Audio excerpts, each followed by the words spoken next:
Students welcome back to our YouTube channel concept hub academy.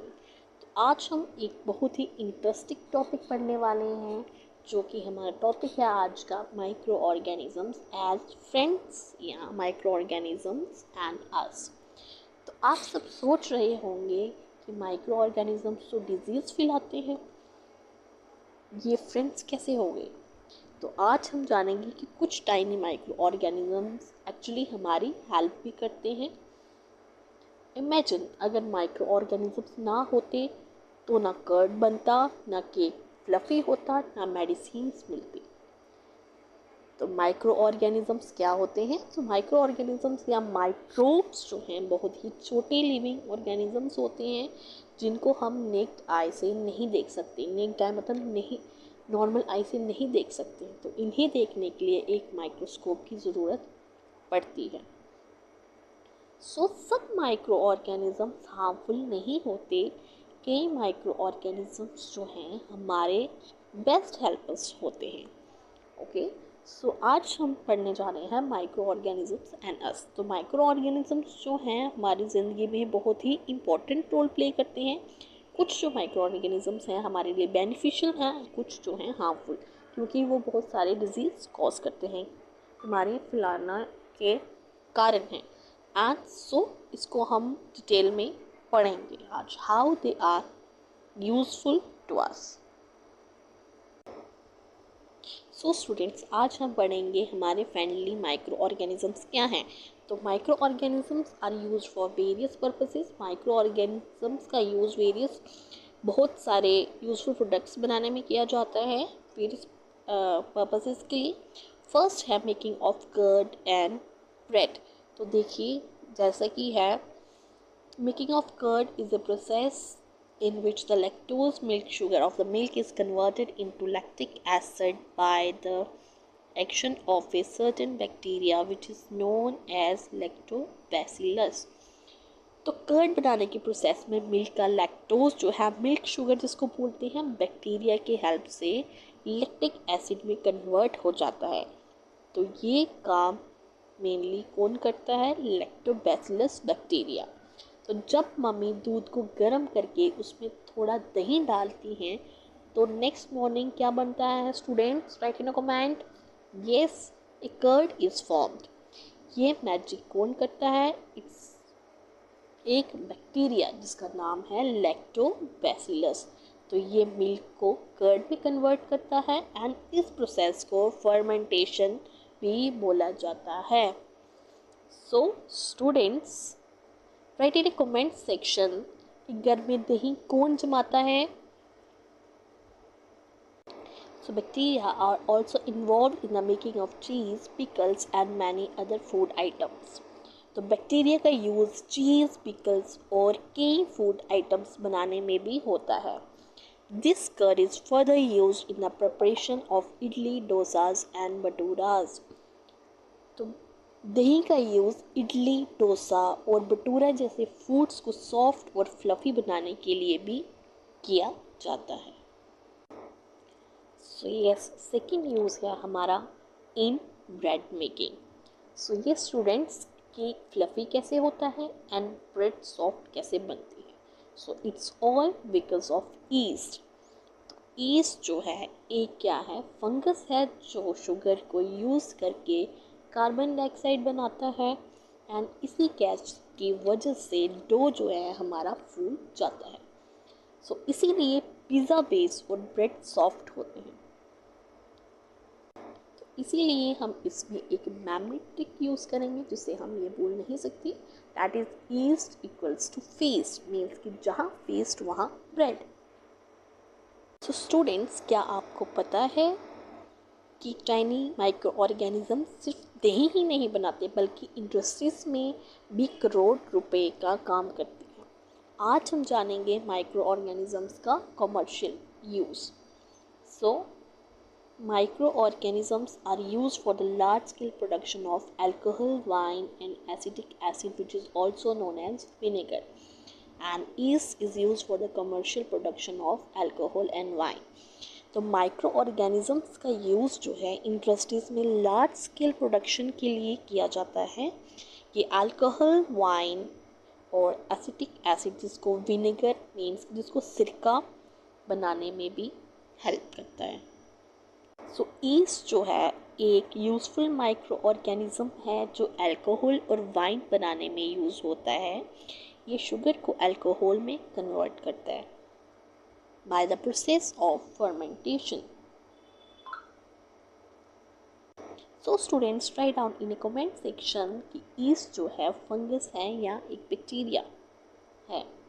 So there is a trick, easy memory trick by which you can easily memorize, that is Y for yeast and Y for yummy bread.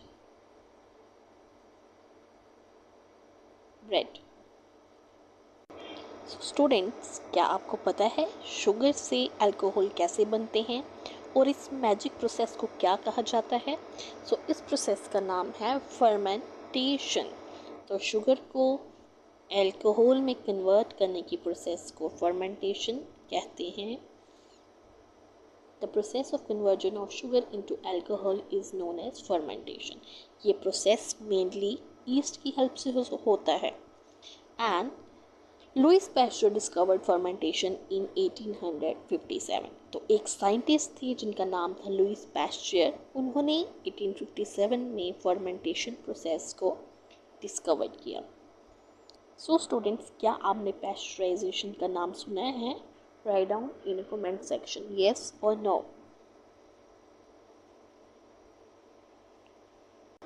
तो वो भी Louis pasture से related है।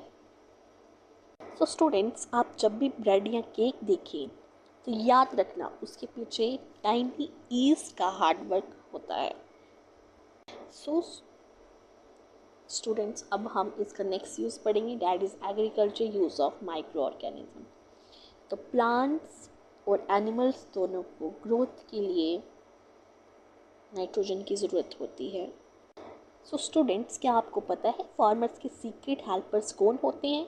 ना machines ना robots बल्कि tiny micro organisms. तो farmers के भी बेस्ट फ्रेंड होते हैं ये माइक्रो ऑर्गेनिज्म। देखिए कैसे हम इसको स्टेप बाय स्टेप समझेंगे। तो प्लांट्स और एनिमल्स दोनों को ग्रोथ के लिए नाइट्रोजन की ज़रूरत होती है। एयर में लगभग 78% नाइट्रोजन गैस होती है, लेकिन प्लांट्स डायरेक्टली इसे यूज़ नहीं कर सकते। तो जो कुछ फिर कौन हेल्प करता है? तो कुछ बैक्टीरिया और ब्लू ग्रीन एल्गी होते हैं जो एयर से नाइट्रोजन लेकर उसको यूजफुल फॉर्म में कन्वर्ट कर देते हैं। एंड इसी प्रोसेस को बोला जाता है नाइट्रोजन फिक्सेशन। ओके, कहते हैं। एंड ऐसे माइक्रोब्स को बोला जाता है बायोलॉजिकल नाइट्रोजन फिक्सर्स। तो राइजोबियम बैक्टीरिया क्या है? राइजोबियम एक यूजफुल बैक्टीरिया है जो प्लांट्स के रूट्स में रहता है और सॉइल को फर्टाइल बनाता है। ये बैक्टीरिया सॉइल में नाइट्रोजन को बढ़ाता है, इसीलिए फार्मर्स के लिए बहुत हेल्पफुल होता है। सो स्टूडेंट्स, नेक्स्ट टाइम आप जब भी किसी प्लांट्स की रूट्स को देखो, सोचना कि उसके अंदर टाइनी बैक्टीरियाज काम कर रहे होंगे। सो students, write down in a comment कि माइक्रो ऑर्गेनिजम्स ज़्यादा यूज़फुल हैं या हार्मफुल। हमारा यूज़ है medicinal use of micro organisms. तो बच्चों, जब हम बीमार पड़ते हैं और डॉक्टर हमें मेडिसिन देते हैं, क्या आपको पता है उन मेडिसिन के पीछे भी माइक्रो ऑर्गेनिजम्स का रोल होता है? तो यस, हम इसमें यही पढ़ने जा रहे हैं that what is the medicinal use of micro organism. तो माइक्रो ऑर्गेनिजम्स जो हैं मेडिसिन बनाने में भी हेल्प करते हैं। तो डॉक्टर जब हमें एंटीबायोटिक्स देते हैं तो वो माइक्रो ऑर्गेनिजम्स हेल्प से ही बनाई जाती हैं। तो पहले हम समझेंगे कि एंटीबायोटिक्स क्या होती हैं, what are antibiotics. So antibiotics are the medicines that can kill or stop the growth of disease causing microorganism। तो एंटीबायोटिक्स जो हैं एक ऐसी दवाइयाँ ये मेडिसिन्स होती हैं जो डिजीज़ कॉजिंग माइक्रो ऑर्गेनिजम्स को किल करती हैं या उनकी ग्रोथ को रोक देती हैं। एग्जाम्पल हैं जैसे कि penicillin, streptomycin, tetracycline, erythromycin. These are examples of some antibiotics. तो देखिए पेनिसिलिन की स्टोरी कि पेनिसिलिन को कैसे डिस्कवर्ड किया गया। सो इन 1929 में साइंटिस्ट थे जिनका नाम था अलेक्जेंडर फ्लेमिंग। वो बैक्टीरिया पर सर्च कर रहे थे।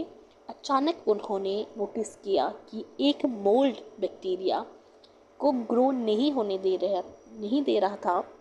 इसी डिस्कवरी से पेनिसिलिन बनी। सो स्टूडेंट्स, हमें एंटीबायोटिक्स लेते समय एक बात का भी ध्यान रखना है कि एंटीबायोटिक्स जो हैं हमेशा डॉक्टर की एडवाइस से ही लेनी चाहिए। तो this is the medicinal use of micro organism. So इससे हमें ये पता चलता है कि कभी कभी जो टाइनी माइक्रोब्स हैं वो भी सुपर हीरोज बन जाते हैं। सो स्टूडेंट्स, क्या आप भी कोल्ड होने पर एंटीबायोटिक्स ले लेते हो? लेकिन क्या आप जानते हो कि ये कभी कभी बॉडी को नुकसान भी पहुंचा सकती हैं?